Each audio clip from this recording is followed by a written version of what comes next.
നമസ്കാരം. Raf talks ഫുട്ബോളിലേക്ക് ഏവർക്കും സ്വാഗതം. ഫ്രഞ്ച് സൂപ്പർ താരമായ കിലിയൻ എംബപ്പെ ഈ സീസണിലും പതിവ് പോലെ തകർപ്പൻ പ്രകടനമാണ് പുറത്തെടുക്കുന്നത്. പ്രധാനമായും അദ്ദേഹത്തെ ആശ്രയിച്ചുകൊണ്ട് തന്നെയാണ് PSG ഇപ്പോൾ മുന്നോട്ട് പോയിക്കൊണ്ടിരിക്കുന്നത്.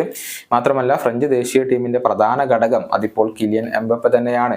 ഫ്രാൻസിന്റെ ദേശീയ ടീമിന് വേണ്ടി 46 ഗോളുകൾ ആകെ എംബപ്പെ സ്വന്തമാക്കിയിട്ടുണ്ട്. 51 ഗോളുകൾ നേടിയിട്ടുള്ള ഫ്രഞ്ച് ഇതിഹാസം തിയറി ഹെൻറിയെ മറികടക്കാനുള്ള ഒരുക്കത്തിലാണ് ഇപ്പോൾ കിലിയൻ എംബപ്പെ ഉള്ളത്.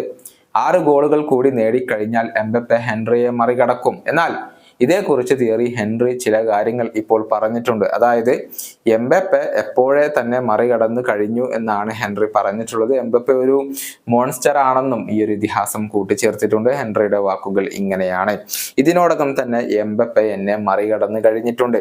അത് ഓൾറെഡി പൂർത്തിയായ ഒരു കാര്യമാണ്. എംബപ്പെ ഇതിനോടകം തന്നെ ഭാവിയിൽ എത്തിയിട്ടുണ്ട്. അതൊരു നല്ല കാര്യമാണ്. കാരണം അദ്ദേഹം ഫ്രാൻസ് ടീമിന്റെ താരമാണ്. നമ്മുടെ ഫുട്ബോൾ അദ്ദേഹമാണ്.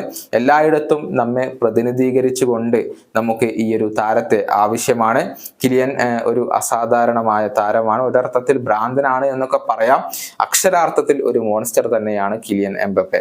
ഇതാണ് ഹെൻറി ഇപ്പോൾ എംബപ്പയെ പ്രശംസിച്ചുകൊണ്ട് പ്രമുഖ മാധ്യമമായ ലാ പാരീസിനോട് പറഞ്ഞിട്ടുള്ളത്. നിലവിൽ ഫ്രഞ്ച് ദേശീയ ടീമിനോടൊപ്പമാണ് കിലിയൻ എംബപ്പെ ഉള്ളത്. 2 സൗഹൃദ മത്സരങ്ങളാണ് ഫ്രഞ്ച് ദേശീയ ടീം ഇപ്പോൾ കളിക്കുന്നത്. ആദ്യ മത്സരത്തിൽ ജർമ്മനിയും രണ്ടാമത്തെ മത്സരത്തിൽ ചിലിയുമാണ് അവരുടെ എതിരാളികൾ. സ്വന്തം ആരാധകർക്ക് മുന്നിൽ വെച്ചുകൊണ്ട് തന്നെയാണ് ഫ്രാൻസ് ഈ 2 മത്സരങ്ങളും കളിക്കുന്നത്. ഈ വീഡിയോ അവസാനിപ്പിക്കുന്നു. വീണ്ടും കാണാം.